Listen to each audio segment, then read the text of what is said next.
विदेश सचिव एस जयशंकर ने शनिवार को संयुक्त राष्ट्र महासभा के 80वें सत्र की आम बहस को संबोधित किया।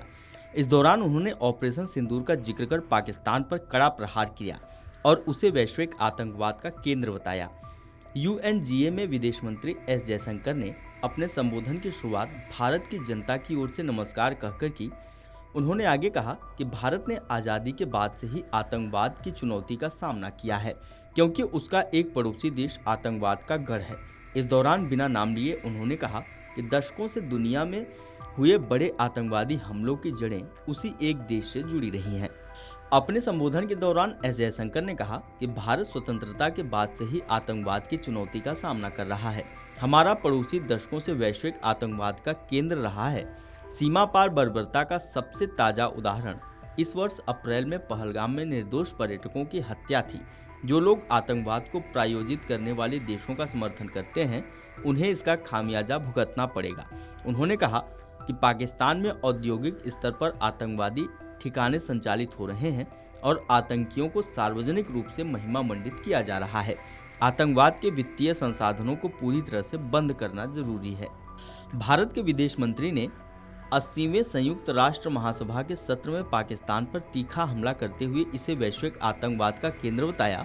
उन्होंने कहा कि पाकिस्तान के कारण दशकों से अंतर्राष्ट्रीय आतंकवादी हमलों की श्रृंखला जारी रही है और संयुक्त राष्ट्र की आतंकवादियों की सूची में इसके कई नागरिक शामिल हैं। जयशंकर ने इस वर्ष पहलगाम में निर्दोष पर्यटकों की हत्या को हालिया उदाहरण के रूप में पेश किया। एस जयशंकर ने कहा कि भारत ने स्वतंत्रता के बाद से ही आतंकवाद से निपटना जारी रखा है। उन्होंने जोर देकर कहा कि आतंकवाद के खिलाफ अंतर्राष्ट्रीय सहयोग आवश्यक है, क्योंकि यह घृणा, हिंसा, असहिष्णुता और भय का मिश्रण है।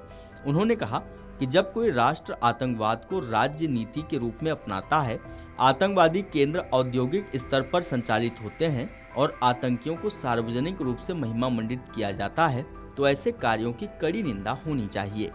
विदेश मंत्री ने आतंकवाद के वित्त पोषण को पूरी तरह से बंद करने, प्रमुख आतंकियों पर प्रतिबंध लगाने और पूरे आतंकवादी तंत्र पर लगातार दबाव बनाए रखने की आवश्यकता पर जोर दिया। उन्होंने चेतावनी दी कि जो देश या संस्था आतंक को बढ़ावा देने वाले देशों का समर्थन करेंगे, उन्हें इसका नकारात्मक परिणाम भुगतना पड़ेगा। एस जयशंकर का यह भाषण भारत की आतंकवाद के खिलाफ सख्त नीति और वैश्विक सुरक्षा से सक्रिय भूमिका को स्पष्ट करता है। Video desk amarujala.com। अगर आप ये वीडियो YouTube पर देख रहे हैं तो हमारे चैनल को सब्सक्राइब कर बेल आइकन दबाएं और Facebook पर देख रहे हैं तो हमारे पेज को लाइक करें।